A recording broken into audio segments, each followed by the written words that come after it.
welcome to Virtual Investor Conferences. On behalf of OTC Markets, we are very pleased you've joined us for the AI and Technology Conference.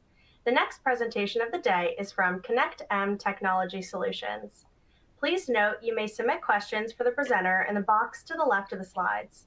You can also view a company's availability for one-on-one meetings by clicking Book a Meeting. At this point, I am very pleased to welcome Naeem Hussain, President of ConnectM Technology Solutions, which trades on the OTCQX Best Market under the symbol CNTM. Welcome, Naeem. Thank you so much. It's a pleasure to be here. Once again, I'm Naeem Hussain, President of ConnectM, ticker symbol CNTM on the OTCQX.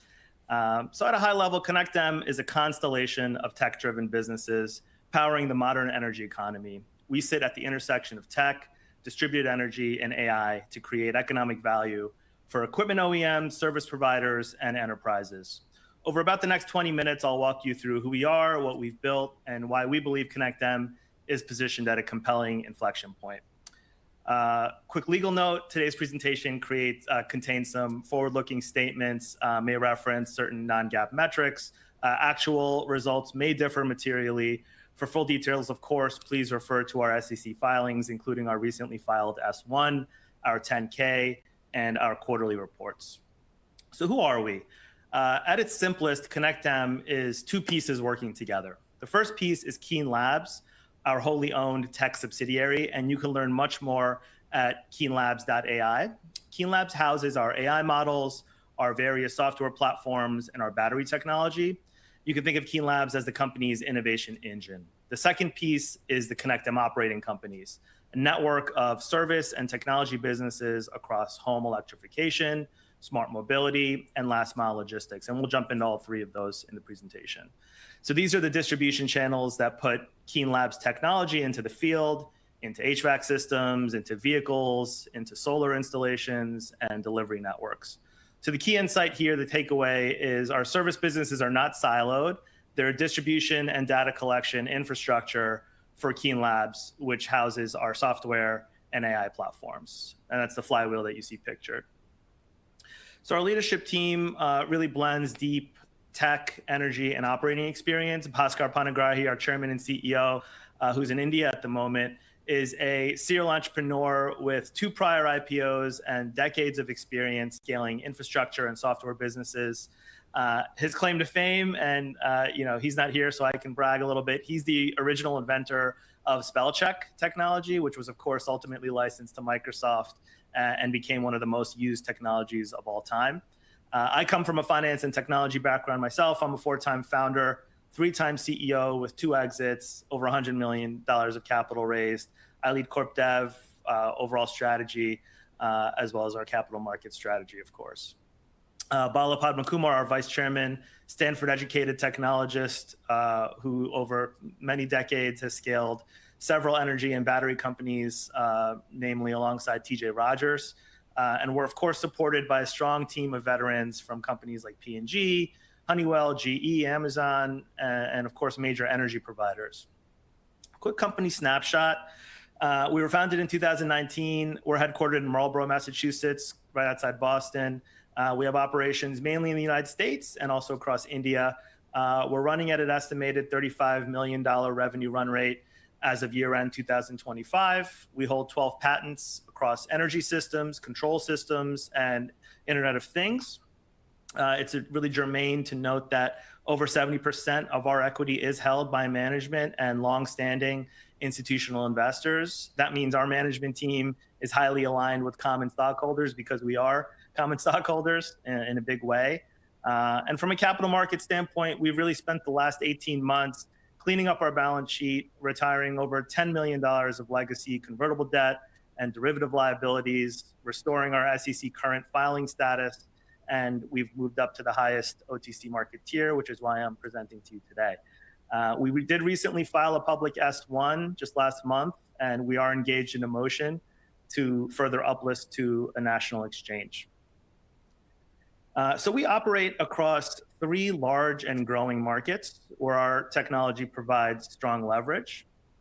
First is our VPP and battery platform, which is reported in our financials as our own service network. Here we sell B2B in a roughly $2 trillion residential and light commercial market, huge market. Our own service providers, right, install AI-powered climate systems, solar and battery storage for residential, commercial, and industrial customers. And when connected to our KeenLab software, these physical assets become grid interactive resources, commonly referred to as virtual power plants or VPPs. So as a quick VPP primer for those who may not be familiar with the term, instead of a utility building one large power plant to meet peak demand, also known as a peaker plant, they can coordinate thousands of distributed assets like heat pumps, like home batteries, solar inverters, so they can collectively reduce load, shift consumption, or even feed energy back to the grid on their command, right? So the utility gets the same relief it would get from building this peaker plant at a fraction of the cost and with zero emissions. So it's a win-win for everybody. And our software is what makes that coordination possible and more efficient. The next market we operate in is smart mobility. And here we sell connectivity and SaaS in a roughly $60 billion mobility market. We provide visual displays, connectivity hardware, and specialized software to mobility companies like Volvo, Motovolt, and Ashok Leyland. And this segment is primarily India-based revenue. Third is smart logistics, where we sell a pure software platform in a very large $160+ billion market. Think of the product there as Uber meets FedEx for last mile delivery. Now, the common thread across these segments is B2B, infrastructure oriented, and again, sitting at that intersection of electrified hardware, data, and AI. This map gives you a sense of our geographic reach. Today, we collect over 30 gigabytes daily of data. We serve more than 35,000 homes and light commercial facilities through our solar and HVAC service networks. And we process over 17,000 last mile deliveries per month. Now, the blue dots show our smart logistics coverage, and you can see we're in most major US metros. The green dots show our HVAC service provider operations, mainly in the Northeast and Florida. And the orange dots are our solar and battery footprint, mainly in the Midwest. And then the red dots in India, of course, represent our smart mobility operations. Now, these are all live operations generating revenue and data today. Let me walk you through the home and building electrification stack. And this is where a lot of our near-term value creation is concentrated. This is the electrification and VPP stack. So on the left, we sell smart hardware, and pictured here is our Keen branded AI heat pumps. These are the most efficient cold weather heat pumps on the market. Heat pumps is a little bit of a misnomer. Those devices do both heating and cooling. Typical installation is a $15,000 job. Now at the center is our connectivity module. So this is a hardware bridge that connects our hardware to our VPP software platform that you see on the right. So that VPP software platform sits on top. It's an orchestration layer, and it transforms, and connects that HVAC system to our cloud. And again, it empowers those physical assets to become those grid interactive VPPs that we discussed earlier. Now, here's a key point for investors. A heat pump is not just a heating and cooling product. Heating and cooling is often the single largest controllable energy load in a home or building. In a home, it can be up to 50% of your energy bill. So our smart platform, our smart controls turn that load into that VPP-ready asset. And then all of a sudden, your heat pump is capable of demand response, grid optimization, time of use management, when it should be running and when it shouldn't be, in a really intelligent way to balance comfort and efficiency. And all of those things enable recurring revenue and high margin data opportunities for ConnectM. So complementing the stack, right, we have two battery product lines inside, again, of KeenLabs that are each designed for different jobs. These technologies came to us fairly recently through the Empirix acquisition that we announced in Q4 of 25. So on the left, you'll see high-C, hybrid energy storage. This is engineered for environments where you need instantaneous power delivery. We're talking millisecond response times, kilowatts of energy, all the way up to megawatts of power, and tens of thousands of charge-discharge cycles. So target markets for this application would be data centers, critical infrastructure, warehouses, industrial equipment, and last mile transportation. And high-E energy storage is designed for longer duration residential and light commercial applications, think home batteries. It uses a pretty unique lithium iron phosphate chemistry with a modular architecture, and that modular architecture makes it very flexible. This supports grid backup, load leveling, time of use optimization, all those features I was talking about with regards to heat pump asset or solar asset in the home. And of course, it is VPP ready out of the box, which means it integrates directly with those pieces of hardware that I mentioned and our software platform. So it is important to note that both of these product lines are digital native. That means they connect into our Keen Labs network for telemetry, equipment health, monitoring, fleet optimization if it's on a fleet. So the takeaway is storage is not just a feature for us, it's an energy platform. Now, I'll quickly walk you through how this sort of flywheel works in practice. As discussed, we primarily sell our AI-powered heat pump to large distributors who actually in turn sell this equipment to HVAC service providers all over the United States. Now, these service providers then sell the equipment to residential and light commercial customers. Again, that's about a 15K or higher job. But the real economic engine is what happens after the install. We built an app that allows an HVAC salesperson to cross-sell solar and battery add-ons, right? So that can add 75,000 of incremental revenue with minimal additional customer acquisition costs. And conversely, a solar installer with their foot in the door can also cross-sell the Keen heat pump with this app that we've built. So every connected asset sold feeds data back into our software platform that you see in the middle of that image there. So you get the self-reinforcing cycle, more installations, create more connected assets, generate more data, improve our AI models, which increases customer value, which drives more adoption, and you can see the flywheel. So we refer to this as our Trojan horse strategy. Our hardware enters the home as superior HVAC or solar battery products on the face, and then we build the software-driven energy management relationships that last for years. Next, I'll talk about smart mobility. So this is our segment where, again, there's a hardware connectivity and software application layering. Here, the hardware and connectivity are embedded directly into vehicles right on the factory floor by vehicle OEMs. Customers then subscribe to our connected operations platform as a SaaS service. Once a vehicle is connected, we can support over-the-air updates, telematics, fleet dashboard, vehicle health, and other value-added services like driving behavior. And this embedded hardware, right, that you see with this dashboard, this display, and this connectivity module really makes switching expensive, right? So it creates platform stickiness and keeps our churn low. So we really like the operating leverage that hardware element provides us. This segment serves over 20 OEMs and enterprise customers like Volvo, like Motovolt, and Ashok Leyland. And again, these customers are primarily based in India. On the smart logistics side, our third segment, again, this is a pure software business in a high margin segment.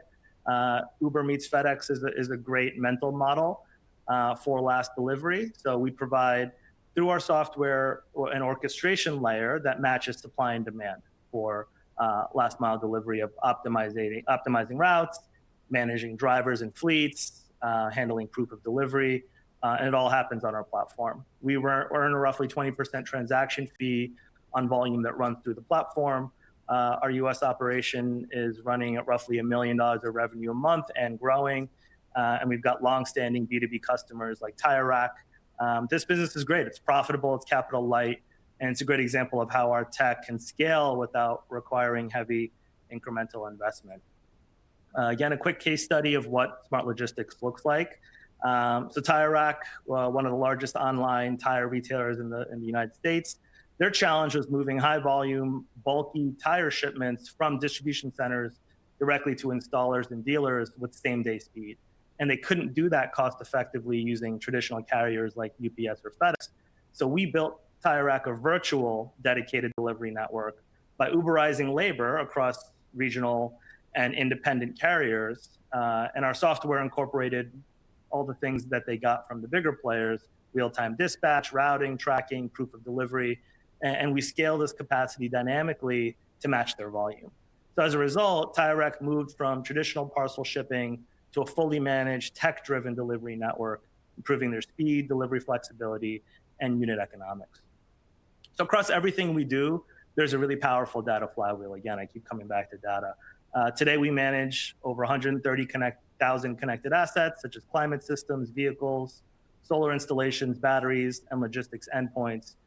We collect roughly 30 gigs of data a day from these assets, all feeding into our software platforms.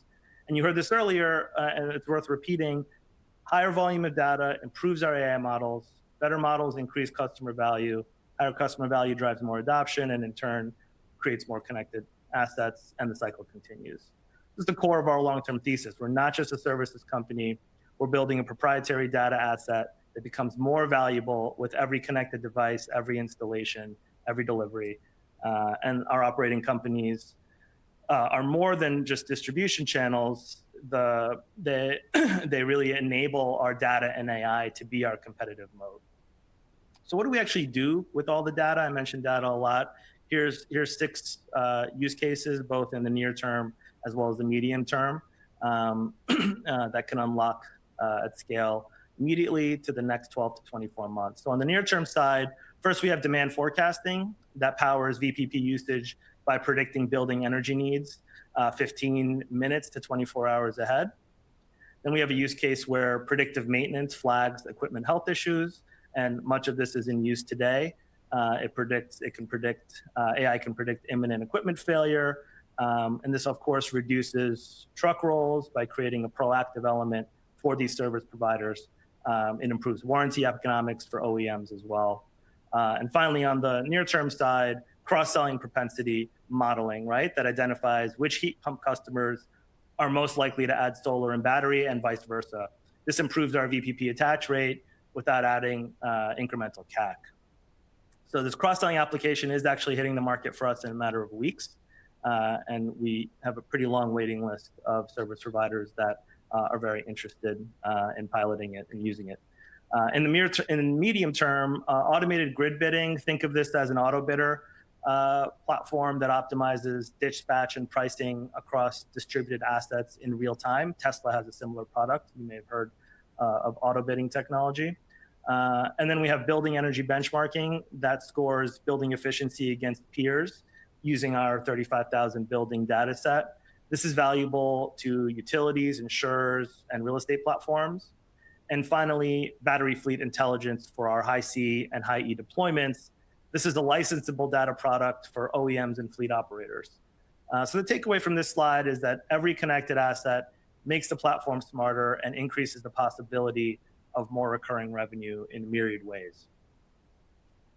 And over time, we see at least 3 additional high margin data monetization paths beyond our current revenue stream. So I listed the 3 I'm most excited about here. One is pricing risk better with actuarial data from actual equipment operations and not just actuarial tables. So think about asset performance, warranty risk, predictive maintenance again. This is the kind of data that insurance companies and equipment OEMs will really pay dearly for. 2, super hot space right now, cybersecurity, for a good reason. And this is cybersecurity for connected physical assets like vehicles, drones, robots, HVAC systems, of course. As these assets proliferate and become more and more connected, securing them becomes a critical need either for enterprise or national security. Securing HVAC alone, as it's a pretty critical intrusion point, is a multi-billion-dollar market. And finally, we have utility computing and that next generation of VPPs where energy, compute, and storage are all orchestrated together. So an example here would be selling better pricing algorithms to utilities. All right, let me walk through some financial slides quickly. I know we're coming up on 20 minutes. Revenue has grown from roughly $2 million in 2021 to an estimated $35 million in 2025. That's an 85% CAGR. Over the same period, gross profit has expanded roughly 17 times as we've layered in more software, more connectivity, more high margin services on top of our installed base, which has grown. And the direction is clear. We're growing top line while improving the margin profile. We're really focused on driving towards EBITDA break even and self-funding growth. so that when we raise capital, it's an accelerant for profitable growth, not a plug for operating losses. Our mandate in 2026 is clear. Get to profitability and stay there. It's that simple for us.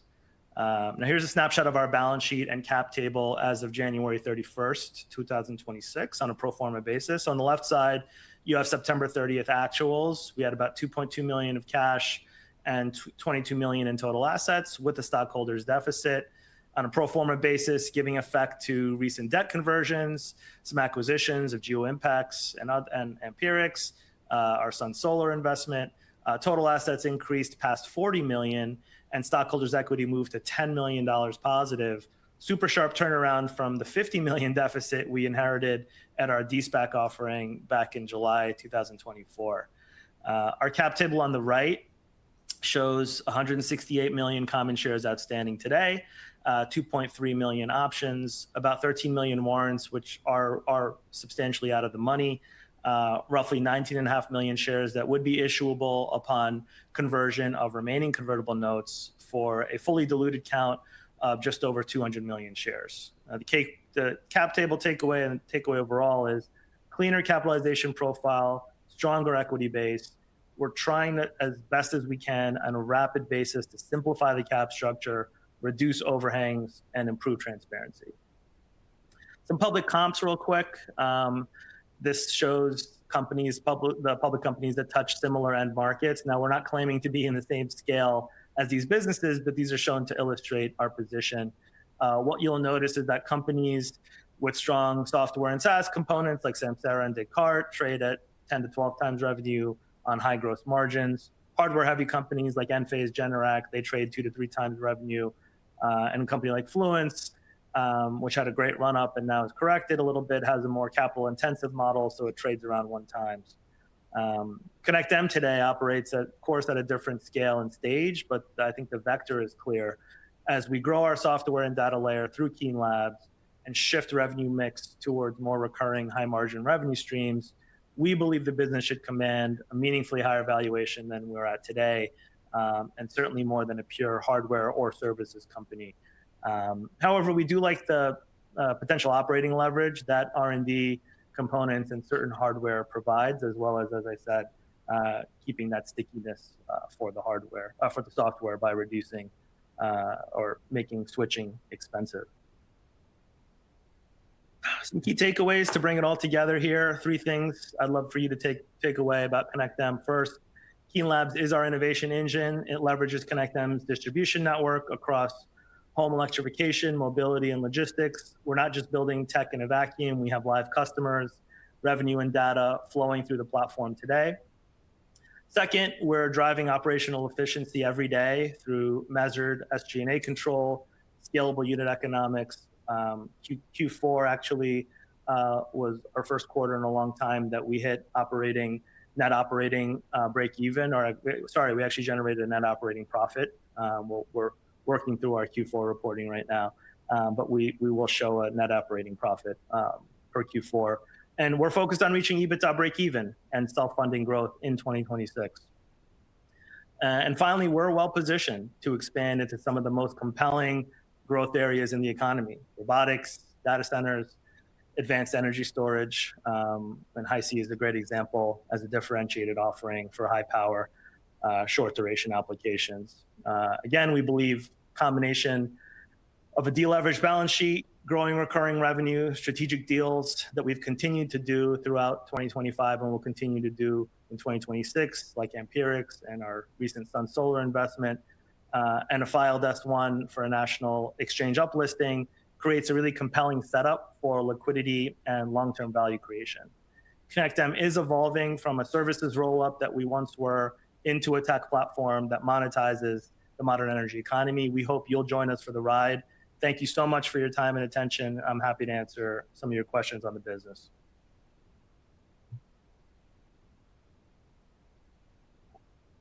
Okay.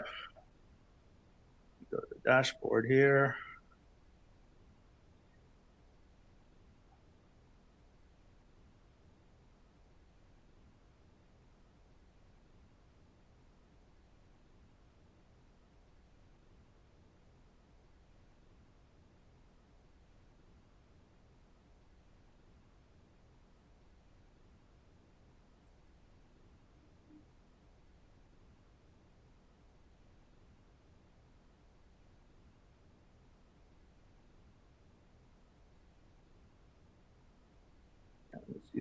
questions.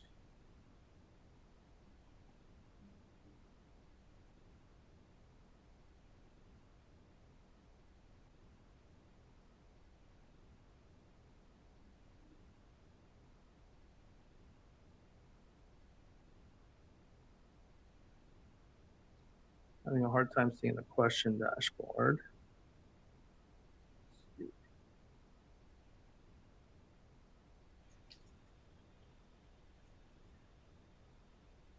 All right, hi audience. Looks like Naeem's going to refresh his browser. He will be back in a moment.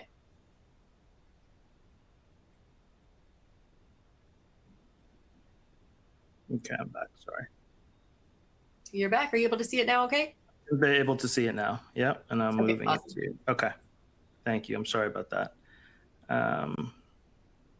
So SunSolar is described as a best-in-class platform with strong brand equity. How are you planning to leverage that brand to accelerate customer acquisitions for AI-enabled VPP offerings without materially increasing CAC? That's a great question.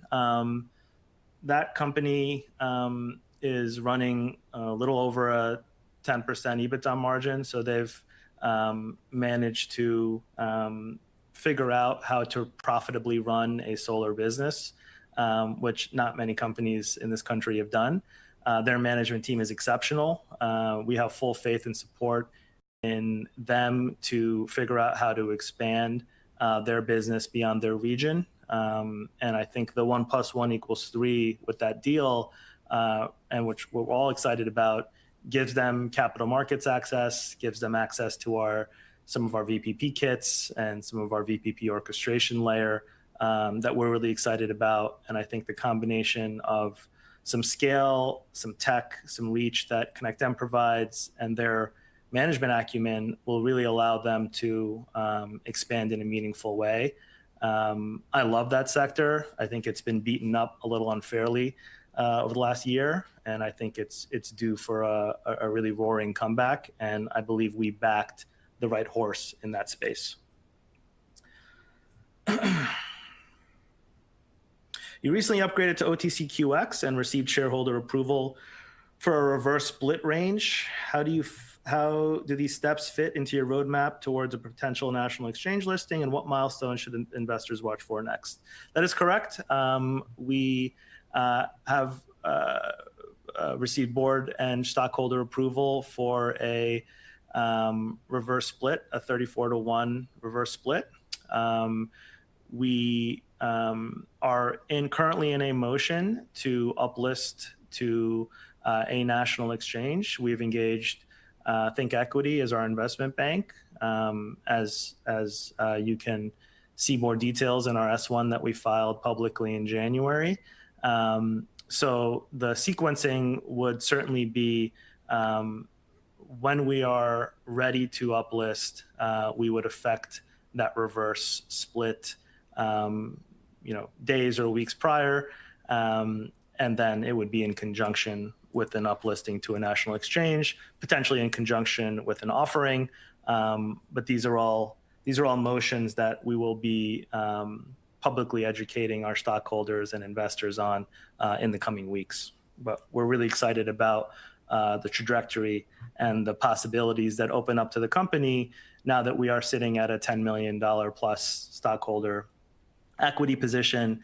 Our market cap has been over 50 million for a couple of weeks now. So from a major national exchange listing requirements perspective, we're in a nice position that we control our own destiny. We don't have to raise money to qualify or to meet a listing standard. So we'll do what's in the best interest of our shareholders. And again, management is highly aligned with common shareholders. You've talked about portfolio simplification to unlock value. Which non-core assets or business lines are you most likely to monetize or de-emphasize, and how could that accelerate your path to self-funded growth? I think that's a very germane point, and it's one that management is laser focused on. It's one of the main reasons our CEO has been traveling in the last few months, is to take a look at some of our business units that are not being recognized at the valuations in the public equity markets that we think they should be trading at, finding ways to realize asymmetric value for those business units or technologies, and then again, accrue that value to our shareholders.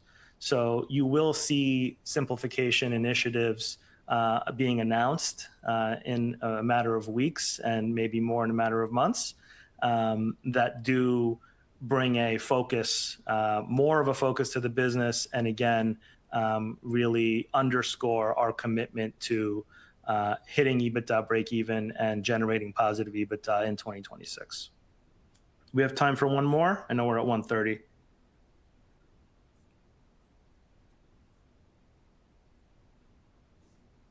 I'll try to do one more. Go ahead and sneak one more in. Okay. Just trying to scroll here.